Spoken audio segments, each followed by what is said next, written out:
The night outside was dense with fog, swallowing the world beyond the dimly lit windows.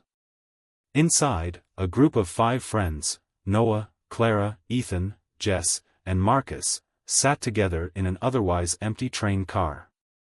Their laughter and conversation filled the space, a stark contrast to the eerie silence that had settled over the rest of the train.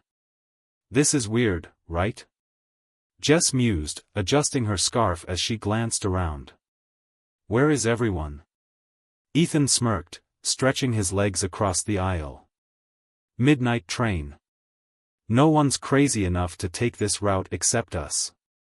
The truth was, they had missed their bus back from their weekend getaway and had no choice but to take the last train out of the small town. A train that, according to the schedule, wasn't supposed to run anymore. But when they arrived at the station, there it was, waiting. Noah, always the rational one, shrugged. Probably just an unscheduled train. Maybe a worker's shift change or something. But where are the other passengers? Clara's voice was hushed, her fingers gripping the strap of her bag. Marcus, the skeptic of the group, scoffed. "You guys are acting like this is some horror movie. Relax. We'll be home in a couple of hours." Yet, as the train moved deeper into the night, their unease grew. It wasn't just the emptiness, it was the feeling. The air was off, thick with something unspoken. The lights overhead flickered sporadically, casting shadows that seemed to stretch too far. Then, there was the conductor.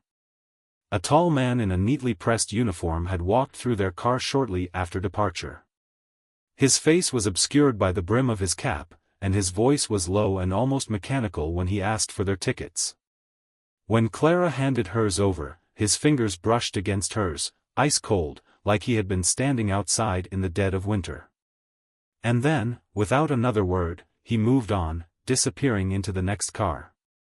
Marcus, never one to miss an opportunity to joke, grinned.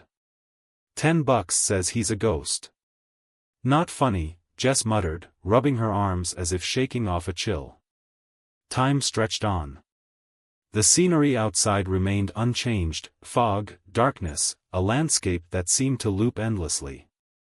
Then, the first truly strange thing happened. Ethan glanced at his phone, frowning. "Guys, I swear my battery was at 70% when we got on. It's at 5 now." Clara checked hers. Dead. One by one, they realized their phones had either drained or shut off entirely.